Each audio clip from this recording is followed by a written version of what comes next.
Now, Eddie from East Coast FM Sports Show is on the line. Eddie, good morning.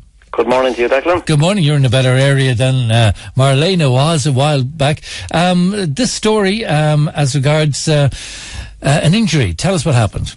Well, it was last night, Declan, in St Patrick's GA Club in Wicklow Town. There was a junior championship ladies Gaelic football match played under the LGFA rules, which is their own organisation between our own club, St Patrick's, and Blessington. The match was scheduled for about 8:15, started about 8:20. Game went ahead and up to half time, no problems. Second half started. 4 minutes into the second half, a young girl from Blessington was just going for a ball. Apparently she jumped for the ball, lost her balance in the air and landed very awkwardly on her back. Everyone just thought it was just a normal injury in a match, but as she lay on the ground and wasn't getting up, people became concerned. So Indeed. The game was held up. So it turned out anyway she seemed to have a fairly bad back injury. She was in a lot of pain, a lot of distress, crying. I think the girl, her name is Jade, as far as I know, and she's 16 or 17 years of age. So at that stage, people who were there, we called for medical assistance, and this is around 8:55 this happened.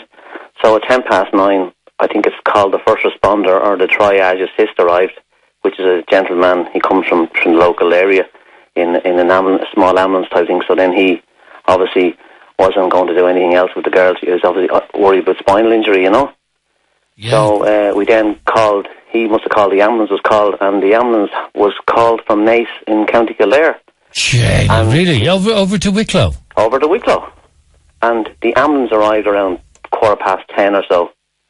And eventually the girl was lifted off the ground by the ambulance because obviously we were concerned. You couldn't move her, yeah, absolutely. Now, I was on the groundsman in the pitch there, and there was lots of people around, and we made the girl as comfortable as possible with blankets and kept her warm. But you'd feel sorry for her father, who knew that she was injured, and he was more concerned that we could get her off the wet ground because it was getting dampish, of course, on the ground. Yeah, but the protocol is you just cannot move somebody just in case. Exactly, yeah.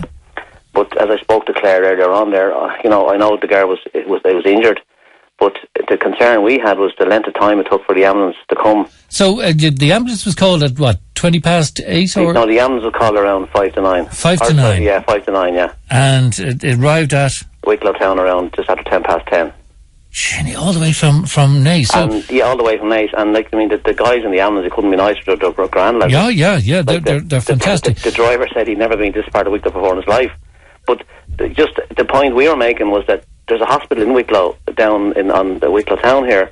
I don't know if there's a fleet of ambulances there, but someone said to us that the ambulances are there, but there's no one to drive them. Yeah, but indeed, it's the station where, I mean, the hospitals won't change. It's either Vincent's or Naas. That doesn't change. Yeah. And they're even talking about taking the trauma out of Naas at the moment, and it'll be Vincent's only. But you'd imagine and hope that ambulances would be stationed on certainly on East Wicklow in order to get there faster. You'd be wondering and hope it doesn't happen. But if you had a serious car crash, say out in British with the number of traffic we had the last couple of days with all the good weather. There was a serious traffic accident, and there was obviously someone badly injured in the traffic accident. I'm not saying the girl wasn't badly injured; she was badly injured, but we were made her as comfortable as possible. If you had a serious life-threatening injury, with someone bleeding heavily, like where would the assistance come from for getting an ambulance down to Wicklow at that stage? Yeah. You know. How is she? Did you hear how she? Well, our chairperson, Stephen McNulty, is our chairperson. He's been in contact with the Blessington Club all morning, I think. So we haven't heard yet how she is, but he will let us know later on. But like the St Pat's GA Club would like to extend, that the girl will be get better very quickly, and hope it's nothing too serious or sinister.